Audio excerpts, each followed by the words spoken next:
Hey y'all, it's your girl Byrd here, and we are back for another episode of Byrd Talk, where we align with our creativity.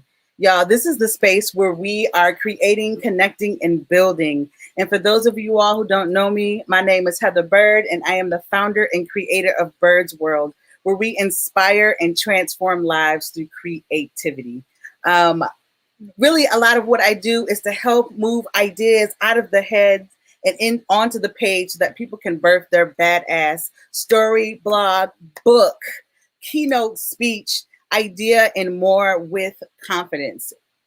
Y'all, today, if you haven't already tagged your friend, gotten them in the room, I tell you right now, I'm going to have my chat open so I can see you all. I can respond, tag a friend, have someone in this room with us today. Because when I tell you, I am super excited for my guest today because the amount of joy that I had reading this best-selling book, Step, Step, Jump, I could not put this book down. I literally, saying that, had chills go through my body. You do not want to miss this. So if you know someone who is interested in writing a book, if you know someone who is a lover of books, because trust me, if you're a friend of mine and if you're following me, I'm sure that you love to write and you love books. So make sure to tag your friend, get them into the room so that we can have as many people as possible hear this amazing being share their story about how they were able to escape the 46th floor during September 11th. Y'all help me in welcoming Annabel Quintero, who is a certified holistic health coach and DEI advisor. Y'all give it up in the chat and help me welcome Annabel. Welcome. Thank you, Heather. Thank you. Oh my goodness. Such an honor to be here. I have been waiting for this day. I literally peeped you months ago when you had your reading of your book, of your release in June. And I was just enamored by your language. I was enamored by your storytelling. And we needed to find a time to make sure that we got you here on this stage, so that you can talk about all the amazing things that you have going on. So, oh yes, tell the people about who you are, what you do, and all of the amazingness that you're about to grace us with. Like I'm bouncing off the walls right now. Thank you, Heather. Hi, everyone. Good evening. My name's Annabel Quintero. I am the founder of Step, Step, Jump, a healing and wellness company. And throughout my career as a facilitator, an advocate, as a coach, I love sharing inspiring stories of overcoming, sharing stories of hope. And so many times I could share all these different stories of like going from Seattle to New York to model, or being, able to dance with hip hop's finest, both in Seattle and in New York. And there was one story though that I could never share. And that's that I'm a September 11th survivor. Step, step, jump, step, step, jump. Transforming trauma to triumph from the 46th floor really began with going out on a Monday night in New York City, which is like the best night to go out. I had so much fun, and I woke up super late on Tuesday morning, and I was scrambling to get on the subway, and I got to work just to see my boss's sweater on the chair. I'm like, oh no. And I hurried up and like turn on all the computers, because I had to print out the portfolios and get everything ready for the stock market. And I did that. I was sitting there reading Financial Times, Wall Street Journal, and then all of a sudden something just fell on my building, on Tower 1. And I was like, what was that? And my chair moved. And I was like, I jumped up and ran to the window. I was like, okay, some building must have fallen on top, because I felt something fall on top. And I looked outside the window and nothing. All the buildings were upright. all the buildings were shorter as well. And then I was like, well, what could have that been? Because there was no announcement, no fire alarm, nothing. And so then the rumbling began, and it was like an earthquake. And I had only been in one earthquake in California. And I ran to the doorway and I was like, ay, Dios mío, ¿qué hago? Dear God, what do I do? And the whole office turned muted gray. I share that in the book because so many times when we are in this moment and we're asking the higher power, God, Allah, the great mystery, what should I do? And we get an answer, do we listen? And so I was like, this is no place for the living. And that just, then so I get this answer, right, Heather? And then I'm like, the rumbling begins again. And I was like filled with fear because I didn't know what was happening. And I told myself, okay, Annabelle, you have to try to leave the building, even if you die trying. And that is an important part too, because I literally had to face death in my mind before I could even take a step, because I was mortified. I run down this, hallway to try to get to the stairwell. And let me tell you, the floors were just tilting and the floor was undulating, and I was like a rag doll in a fun house. I finally get to the stairwell and I'm in so much shock and fear that I put my finger on the doorknob and I cannot tell if it's hot or cold. And I'm like, okay, is it hot? Is it cold? And I couldn't tell. So I calmed myself down because I didn't know where the other stairwell was, Heather. I was like, this was the only one that I used. So I stopped, I breathed in, I breathed out. I had been meditating for only like 4 years or so. And then I could listen to my synapses and I could tell, okay, it's cold.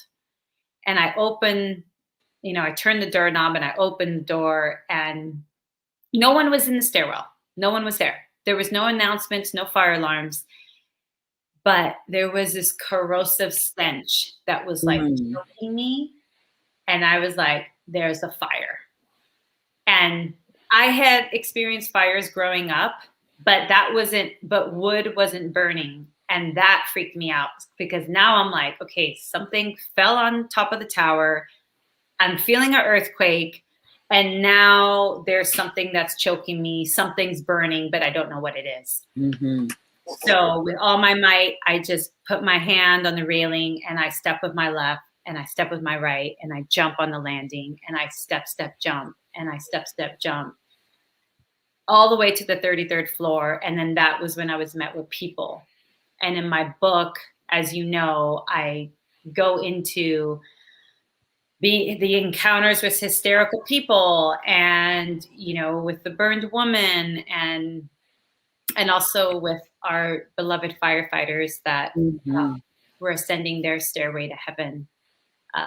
In your description of the people who are passing by or in line with you or asking questions, when I tell you all, when I'm reading this book, there is this balance between truth, tragedy, and trance that you really bring to the story. And the way in which you describe the firefighter's face and his eyes and the questioning and the way in which you bring us into the room with you about whether or not you're going to see him again, or the amount of the amount of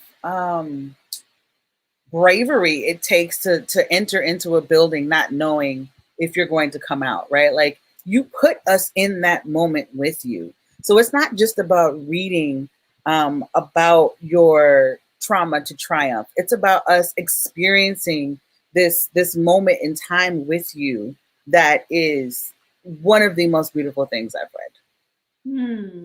Thank you. Yes. Thank I you. kept over and over again. I just kept saying tragedy, truth, and trance. Like that's the space that I was in while reading. Wow. I love that. You did it. You did it. I love those words. I'm like, I gotta write that down. We won't lose it. It is there. It is there for you. Because that is really beautiful. And I absolutely love the way that you entered into the book. You didn't start us off in New York. Talk about your journey to Seattle, and I mean from Seattle to New York, and what that really meant. How that story is really important to the trajectory of the book. Oh, absolutely. Well, especially because some of us are old enough to remember that day, and then we have a younger generation. And I wanted to share a story of when I was done being that perfect daughter. I was done of like, especially in the Latino culture, showing up properly, being dressed up for church and like, having all the, your mannerisms for family functions and out in public. And it was just so ingrained, and it's great. But then it kind of just takes over your self-expression at some point. And then it's always like, I have to be perfect. Right. And it's just detrimental. It was detrimental to me at one point. And so here I am, I got my AA. I am, I produced an all-female hip hop event with, other B-girls and a fashion show, and like Urban Gear was just coming out in the 90s. Yeah, Fat Farm and Nappy and Rockers. I know people haven't heard those names in a long time, but very long time. and then I'm a board member at Everyone Has a Song, which was like helping youth that were going in and out of interagencies, like they're coming in and out of youth jails and schools, and to produce music, right? And mentoring high school students. So it was like I was doing all the right things, yet I was not pursuing my dream. And I tasted regret my senior year in college, seeing this girl like dance this beautiful piece. And then I'm like in there because I love dancing. And then it was like, I didn't choose that. I didn't choose that because people had told me, oh, you won't make money that way. Or, that's just not. And it was out of love, right? I mean, especially with like immigrant parents. My parents are from Ecuador. They sacrificed so much to come to this country. And it's out of love and out of protection, right? To get the safe job. But that left this taste in my mouth. And I was like, yeah. So all of that. Yeah. And then so I graduated from college at that time. And then I'm having a hard time. It's my first management role. The person who I'm supervising is older than me and is a parent, and I'm not, I mean, all these different power dynamics. I didn't really know how to manage it all. And so, yeah, I go to a family wedding and have a good old time. And then I'm reminded about, that work sucks and nothing is working out at work, and I'm not happy in my relationship, and I'm just not happy because of I'm not living out my dreams. Yeah. And my sister comes, is like, everyone can hear you on the phone yelling, like, we gotta leave the wedding.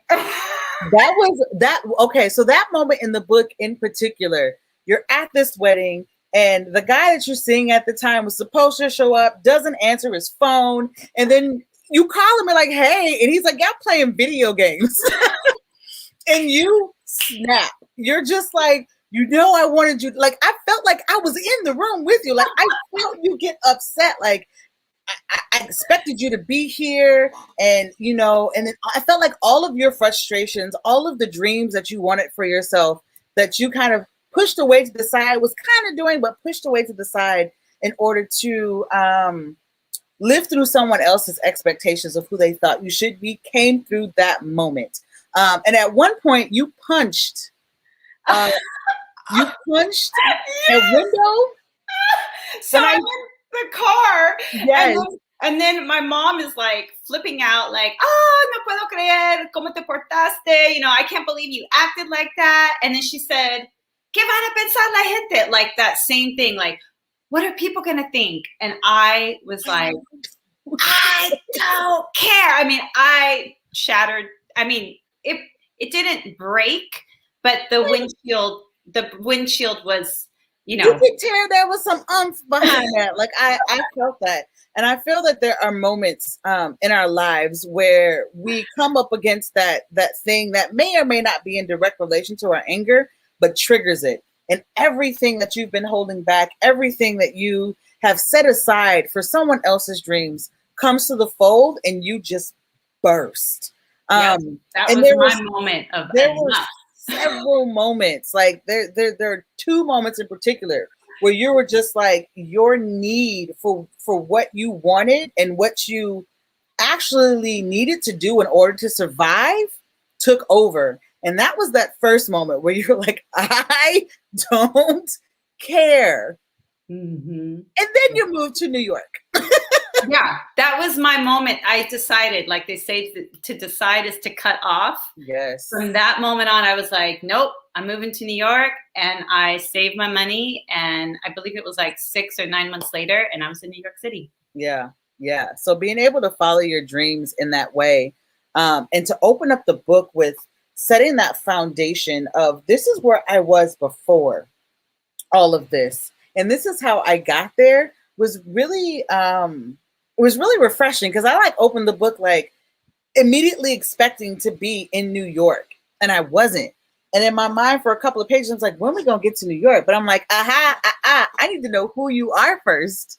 And that's just because I had a little insight, right, of where the book was going to take us. But setting that stage so that I, again, am building this relationship with you, even though we've never met in person. We've shared space virtually over the year. But I felt like I was next to you. I felt like I was your friend that went with you to New York, because you set that stage so beautifully. And I wanted to for the younger generation, because I knew that, you know, the millennials, you know, they work so hard and so dedicated, and like, and I wanted to share my story of how it was for me to have my destiny in my hands, me to put my dreams as number one, and to still in that moment of living out my dreams, having a life altering event, having something out of my control happen. Yes. Yeah. Yes. And then how do you heal past that and move past that and create something that allows you to be who you are today? And not to say at the snap of a finger it's going to happen. It's going to take time. It took you 18 years to be able to tell this story. Oh, yeah. I would not. I mean, I was so filled with survivor's guilt. You know, the shock, the trauma. I mean, I didn't know what PTSD was. This was 20 years ago. We didn't really talk about know what that was. All I knew was I was crying. I was yelling in my dreams. I was not well. And I needed help, right? Because I would pray to God and I'd be like, God, thank you so much. I'm alive. And then I'd be on my knees praying and crying. And then I would feel like I'm wasting time. Look at me, you know, everyone else who passed away. And then what are you doing, Annabelle? You're just wasting time crying. You're just, you know, praying. And it was this concept of wasting time instead of me understanding, no, I am living. Yes. But because of that vicious cycle, I was depressed. I had inconsolable grief. And at that time, we still didn't know what was happening. Like, we were still afraid of being attacked, and other cities were going to be attacked. So we didn't really know what was happening. So there was still a lot of uncertainty, and that just compounded on everything. But yes, that was why I remained silent. It was also out of reverence, because there were so many families that lost so much, and I wanted to make sure that if I was going to share my story, that it was going to serve us all, not just one group, but serve everyone. And I wasn't ready emotionally to follow through on that. Yes. And I think that's a really important point when you start talking about telling stories that may or may not trigger you or other people that are around you. How are you making sure that you are well enough to tell the story? How are you making sure that the story that is being told isn't going to trigger someone else, because you have a responsibility as the writer, as someone who may be up on stage and telling this story? You're in control of the room. And so how can you present this in a way that allows them to feel a part of it, but they don't have to walk away in pieces, right?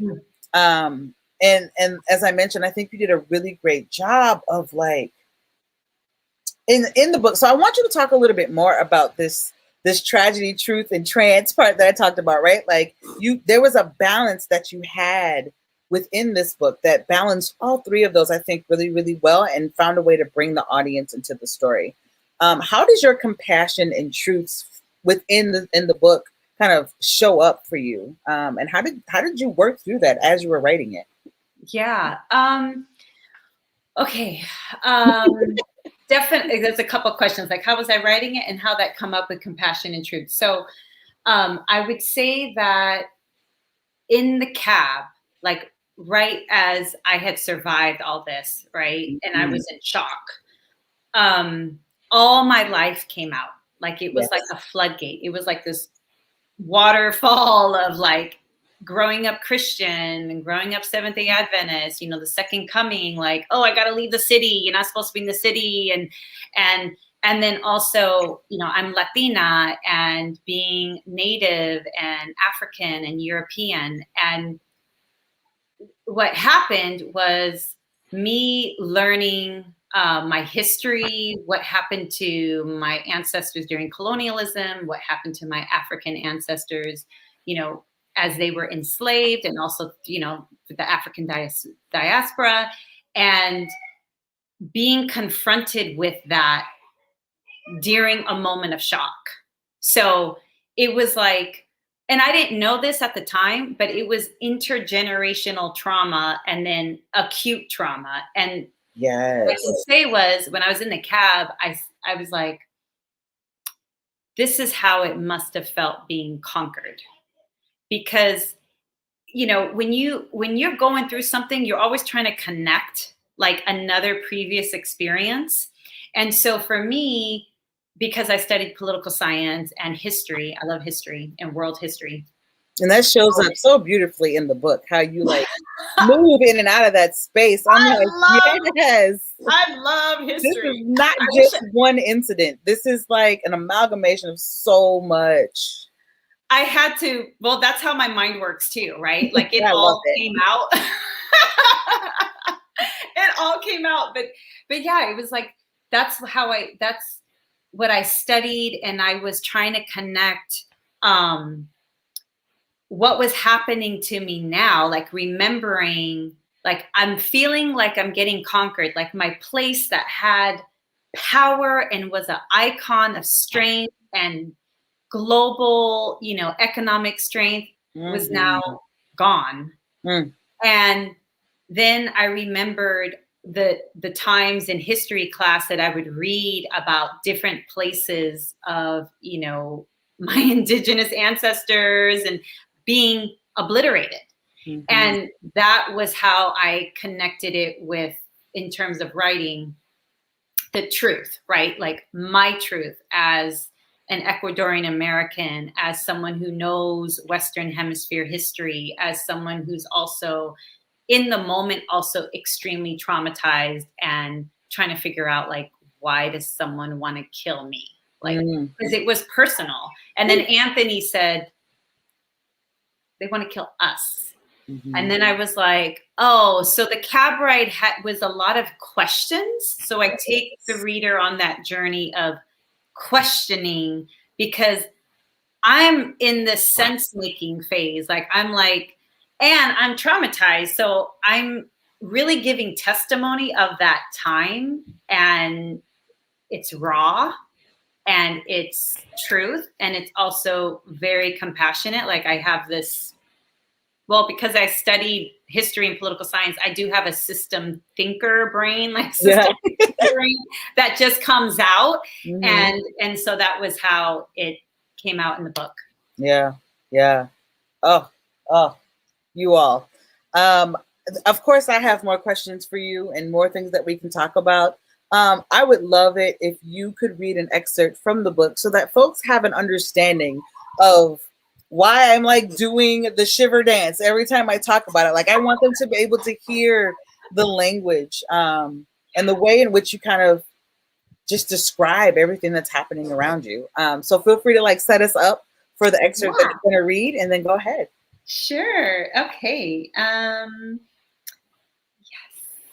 I think maybe to go back, what do you think of the questioning part in the cab? Do you like that part? Oh, we could do that too. Let's go. Okay.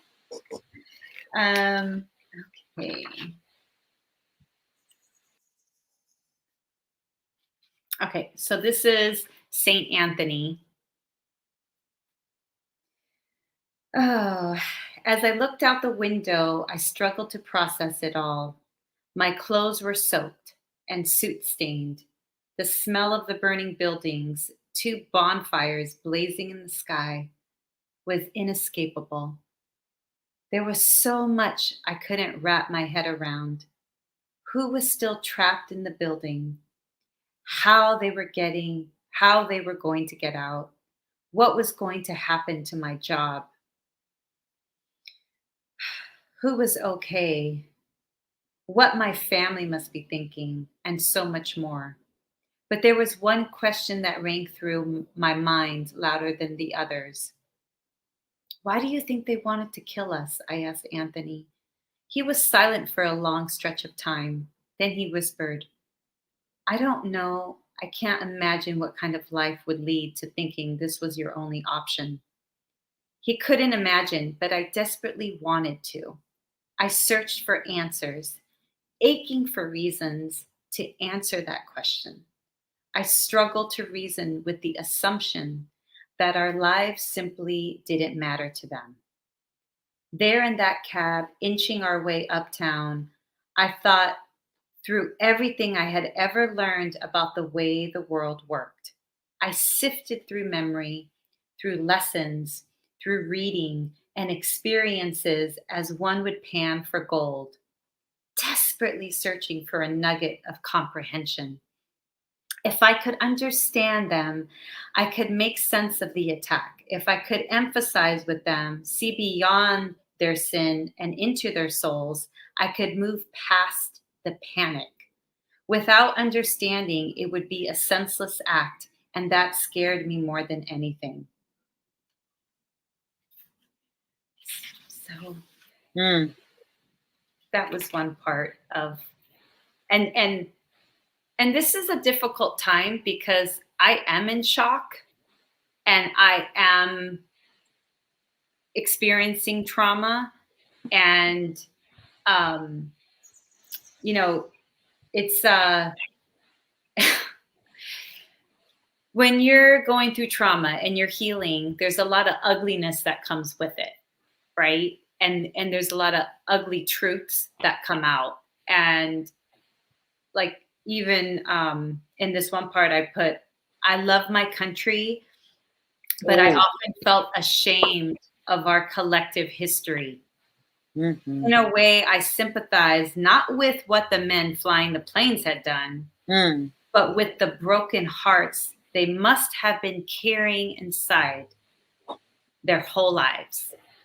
To have lived a life of marginalization, oppression, and compromised futures is to have lived a half life. Oof. So Can we just pause there? Just like, I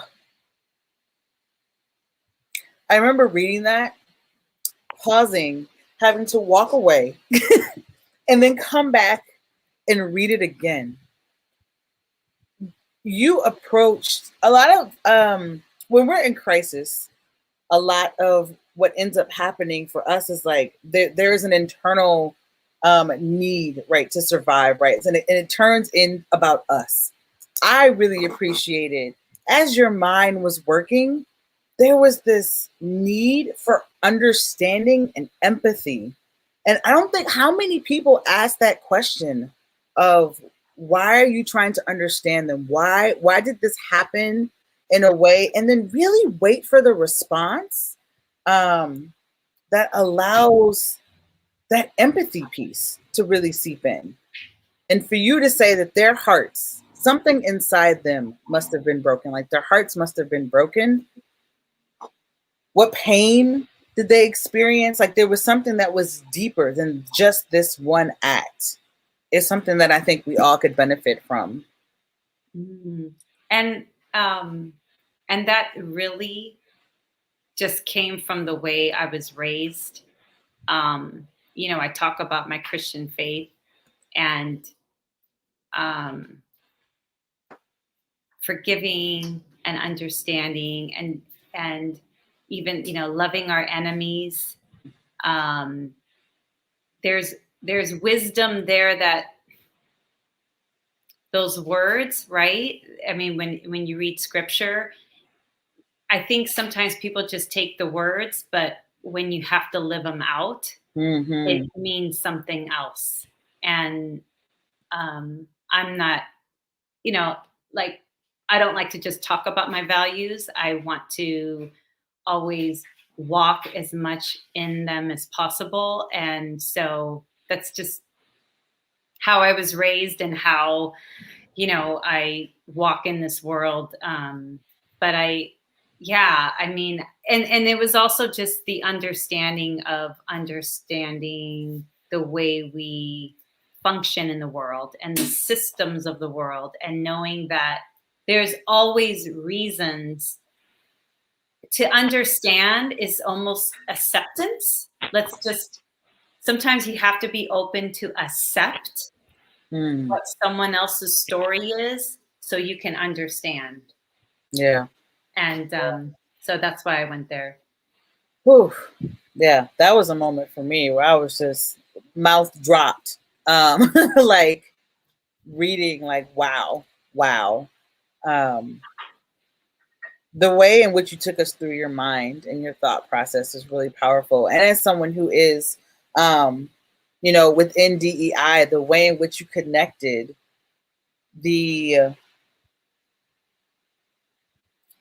wow, of course, that's the word that leaves my brain right now. But the way in which you connected how the world interacts with us and how resources are scarce and how, like you were talking about, like that generational trauma really kicks in, and capitalism and how that actually affects us as human beings.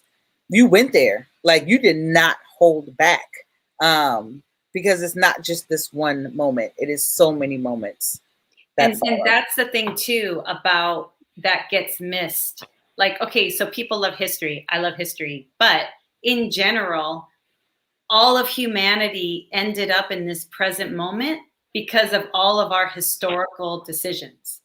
So Absolutely. If we don't know the historical decisions or the collection of decisions from the past, then you can't even make sense of this present moment. And we have to make sense of it first, and then we can reimagine something else for the future. But if you can't even be honest of the past and you don't know why things function the way they are now, yes. I'm not saying you have to agree or even, forgive, even though I think it takes a lot of weight off, but we really have to accept the past so we can understand why are we here right now. So that we can build a better future. Absolutely. We have to make better decisions. I mean, absolutely. Better. Absolutely. And new decisions, not just better ones, but new ones. Mm-hmm. Absolutely. I would love for you. There's so much that is here, and we've talked about so much. The decision that you made to focus on your wellness and to move out of this moment into who you are now. Talk about how and why you centered your wellness and how important that was and what that journey was like for you. Wow. Well, it really began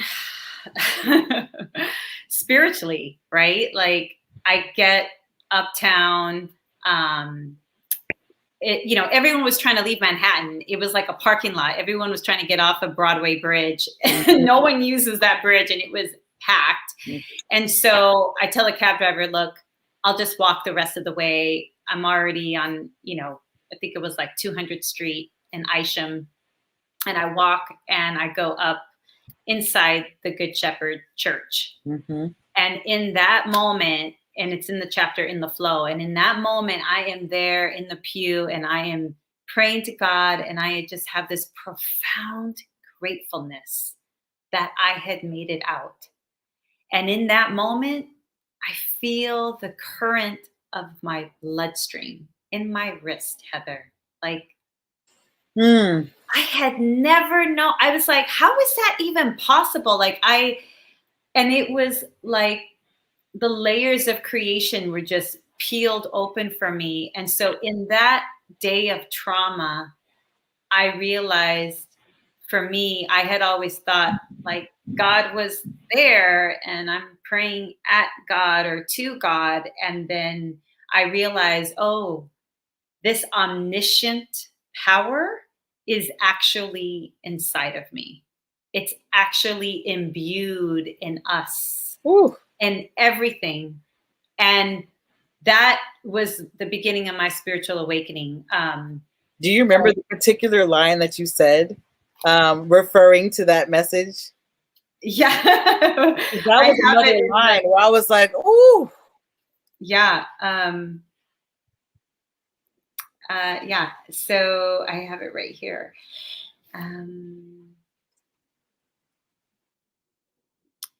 About the layers of creation, that one, or at the end? Towards the end where you're mentioning how God is us. Yeah.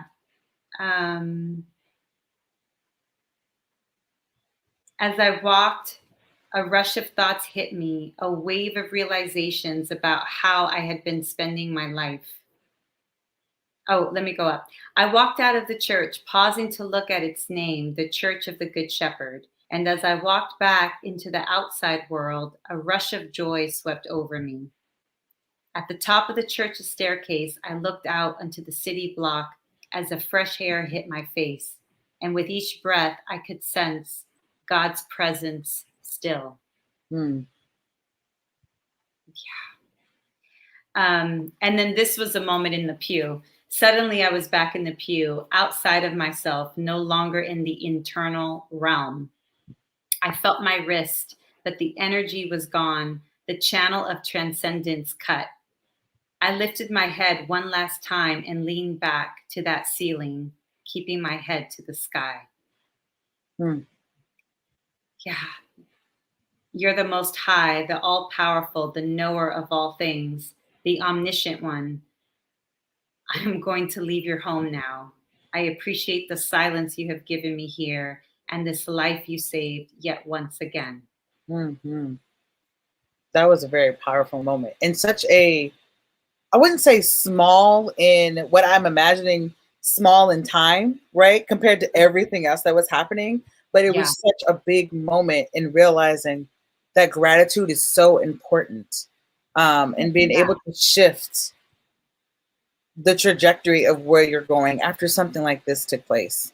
And that was one of the reasons why I really wanted to put it in there, because that impacted my life, that experience, because it wasn't something that I had been taught. it was my relationship with God, and it grew through a very traumatic day for me. Mm-hmm. And then when I had decided to go back to Seattle and do a 10-day meditation, then to have this peaceful moment where I also feel my energy once again, and this time it's in my abdomen, and feeling my light, and it being more than just pages that I read in a science book, right? Because our atoms, our cells are all made up of energy. We can read that and we can take in the knowledge, but when you experience it and feel it, you realize like, wow, like we are all energy. We are all really connected. And so then after that, my dear friend Carolyn invited me to a sweat lodge, and it's a Native American sacred ceremony.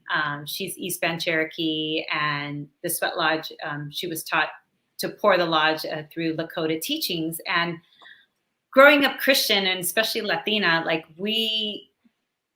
that our indigenous culture is kind of pegged as pagan and something that's not taught.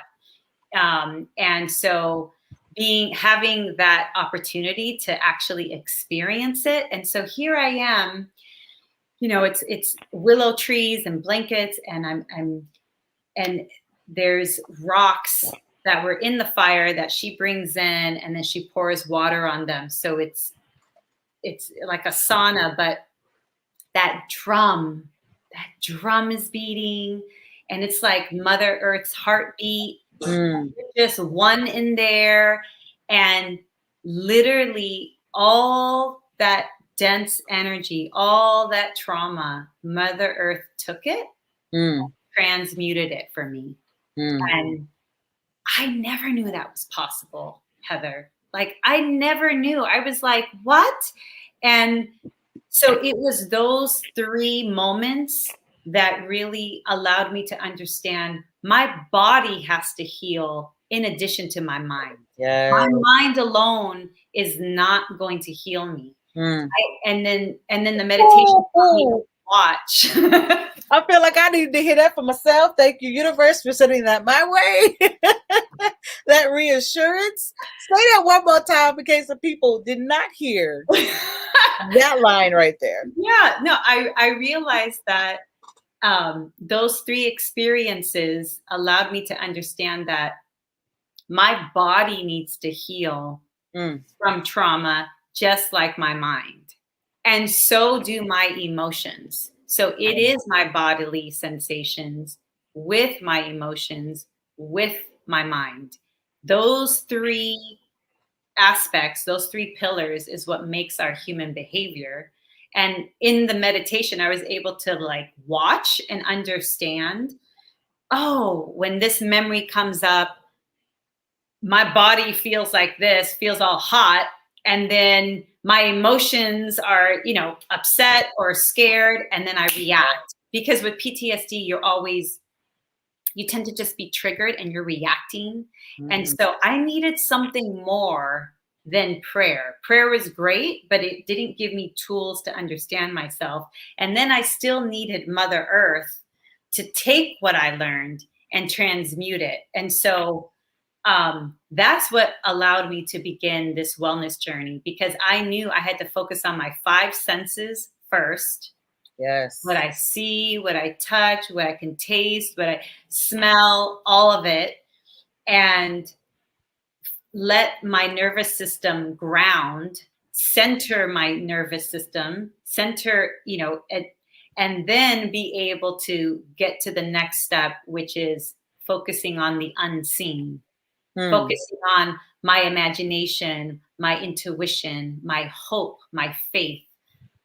So it's like a couple layers, but especially when you're going right when you go through the trauma and you're like in shock and you're just beginning, taking the time to focus on the 5 senses is key. And that's what really got me there. That's what got me into becoming a certified holistic health coach, because even foods, like certain foods would get me too angry, or certain foods weren't enough, or it would impact me that way.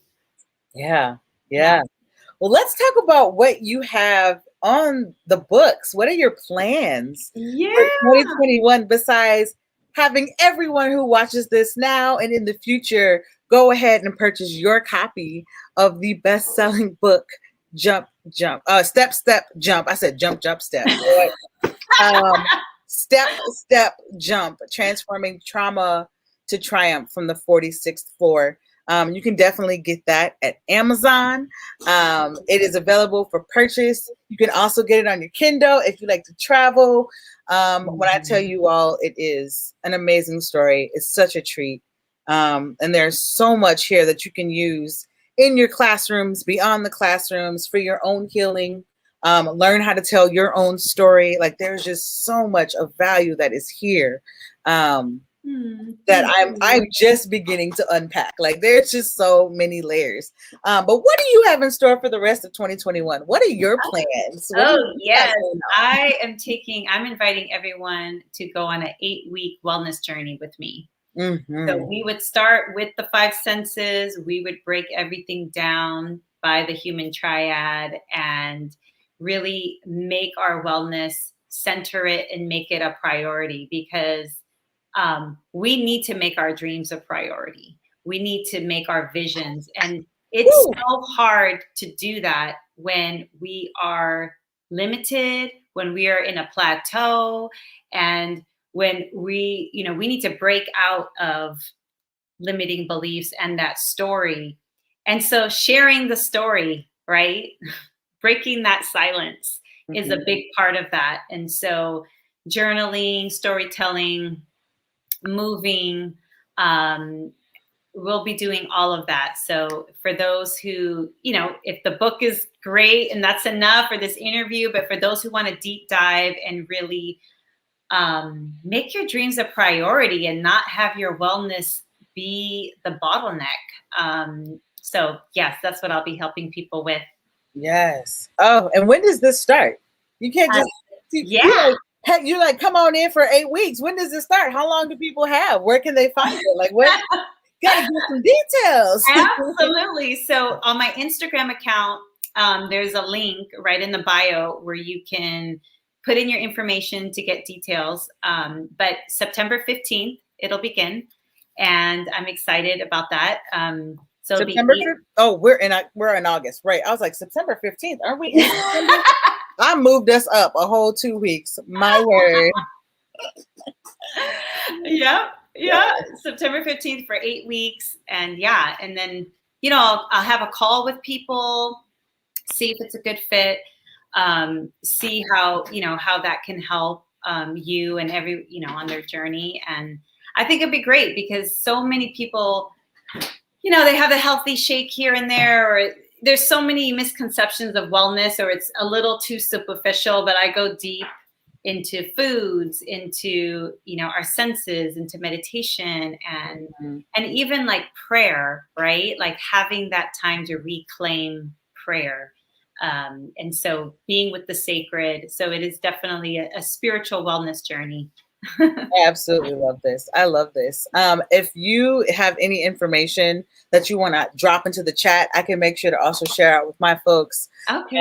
Because I thoroughly believe in the connection between our spiritual well-being and being able to tell our stories, like you were saying, like they are connected. And if one is out of line, the other won't be able to surface, and you won't be able to share your story with others. So yes, please share that link in the chat when we get done so people can take a look at this. If you are watching the replay, make sure you hashtag replay so that we know that you were here with us. And if you have any questions, we can follow up with you about those. So absolutely. I thoroughly appreciate spending time with you today. Before we completely wrap up, I have what's called my rapid flight session. And that is where I throw 7 questions at you, and you answer them succinctly and with the first thing that comes to your mind. Some of them are complete the sentence, others are actual questions. And no pressure whatsoever. It's just the first thing that comes to your mind. I see your oh my. I have to. I'm like, are you sure you want to ask me? Yes, yes. I've seen the way your brain works. I have full faith in what you are about to give us, and all of the things that you're providing. You were all good. Are you ready? Are you ready? Are you ready? Yeah, I'm ready. Okay. Finish this sentence. Creativity is. Your soul being expressed freely. Oh, we're going to hold on to that one. Okay. Answer this question. What is a piece of advice that stuck with you over the years? There are no limits except the limits of your mind. Finish this sentence. Next, I am building an empire. Let's go. What is a lesson that you've had to learn and relearn? That I am enough as I am. We're just going to hold on to that for a second and remind myself that I am enough. What's one thing you're really excited about right now? Meeting people and sharing my story. I love conversation. So meeting people and talking I'm so excited about it. We were talking about gratitude earlier, right? So what are you deeply grateful for right now? My daughters, my health, and that I'm not afraid like I used to be. Oh, I didn't get a chill. You got a chill. Last but not least, what are the 5 books you could not live without? 5 books. Yes. Mine. The Bible. Think and Grow Rich. Yes. Dream Keepers. And Indian Givers. Awesome. Well, thank you so much for that. I'm going to drop those in the chat so that folks have access to those and can check those out if you want to. I love the fact that your book was in that list because I think it's definitely a great reminder of all the things that you have overcome, all the stories that you have within your body, the power of your own voice, and the way in which you think and you bring us into your world. This is not just a one read. This is like a reread over and over again. If you are an educator, y'all know I roll with educators. If you are looking for a book to bring into your classroom, I'm just saying this might be one that you might want to think about.